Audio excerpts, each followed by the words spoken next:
What do you think of when you picture a zombie anime? No, not sentient titties dodging bullets. But do you picture an anime that starts off in a way that you can relate to?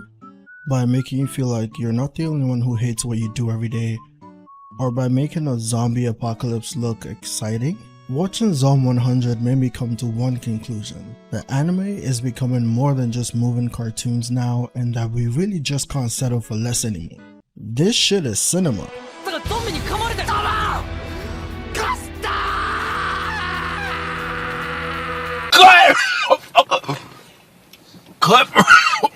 Run that back. This is cinema.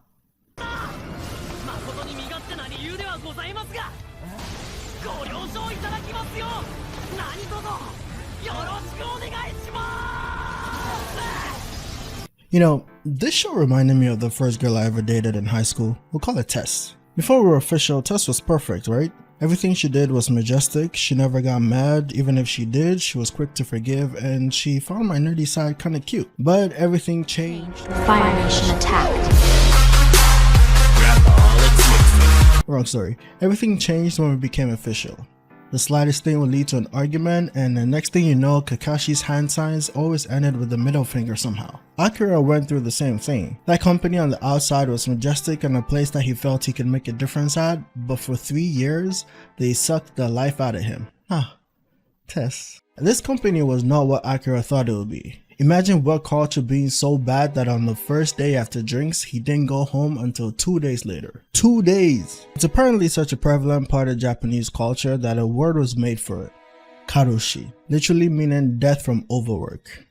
Now, I found it funny that the company that Akira works for has a logo that looks very similar to the OLM anime studio logo that some of these animators worked for. That's pretty sneaky. Now, as we watch the episode, you can see co-workers with sleeping bags at work. You see them having competitions about unpaid overtime, and you can see one of the two hentai-based characters making co-workers cry. But while I was watching, I couldn't help but think, what else can he do?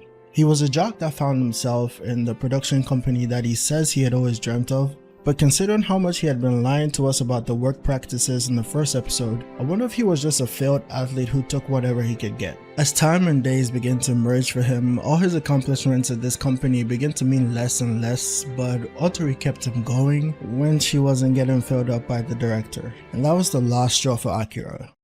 これ邪魔だな。これがなかったら明日会社行かなくて済むのに。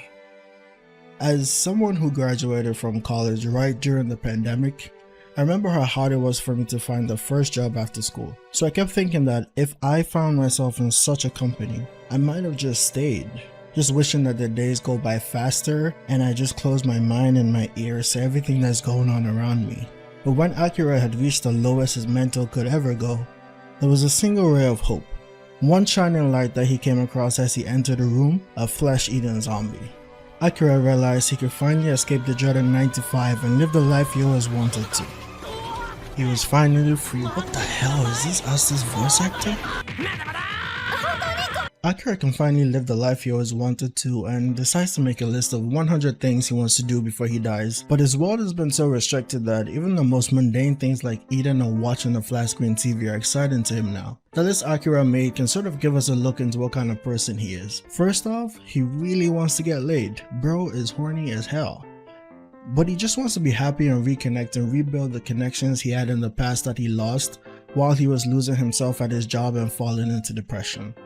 This depression and the eventual escape is shown in different ways during the anime by the various saturation levels and aspect ratio. What we do notice though is that after that first zombie bite, the world becomes colorful and now he can think of ways to improve himself, and we get to see him meet new characters that bring different sides to him. The second and third episode introduce a female character who's calculating and is doing all she can to survive the apocalypse, but I'm sure she's going to learn how to live in the moment when she finally joins the gang. The gang that now has a comedian whose main gag is nudity. And I'm not going to lie, I actually kinda laughed when this dude tripped midair and scratched his dick. Now with every survival show, the first few episodes tend to just introduce characters and then brutally knock them off to raise the stakes and for shock value, but then it starts to gradually slow down the longer you get into it, so I'm saving my attachment to anyone for the foreseeable future. Well, honestly though, if this was all that this show had going for it, then it wouldn't have received an adaptation this good. In fact, it got an anime and live action adaptation before the manga reached 60 chapters. That's pretty good. That's isekai level good. Okay, there's no isekai tags. That's really good. One thing I wanted to point out was, who the hell is Bug Films? They just came out of nowhere like Studio Bind and made one of the best animated and directed first episodes we've seen. Have you watched the film or TV show and thought the transition seemed so natural or seamless, or was there a scene that made you wonder why it was done the way it was? Like, why did they go out of their way to make this 2-second shot look so good? That's a lot of what I was thinking as I tuned into this first episode. It was so good that it made the other episodes that were also well animated seem average. Zone 100 feels like when you put a show with an oversaturated premise in the hands of people with too much talent. But for this anime at this moment, I specifically want to highlight the series composition and composer. Now if we go by just the very first shot, the first one in the entire anime, this one.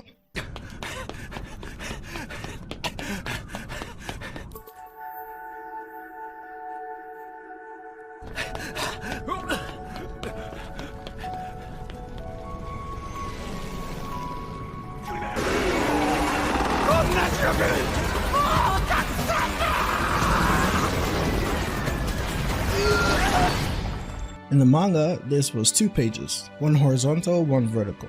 Now yeah, it's different mediums, but the anime scene has so much character. You as viewers start the show in a POV shot that switches to third person right when they want to show you the scale of the carnage, and then back to POV with a blink. This was animated, but it felt real. It felt like a dude holding a camera filmed all of this. And the person responsible for all this direction or composition was Hiroshi Seiko. This is a name I'd never heard before because the series composer is hardly ever credited, since it's usually the main director, main animator, or scriptwriter, but this man has worked on almost every good show, and not just over a long period of time. Let's put it this way, did you watch any of these?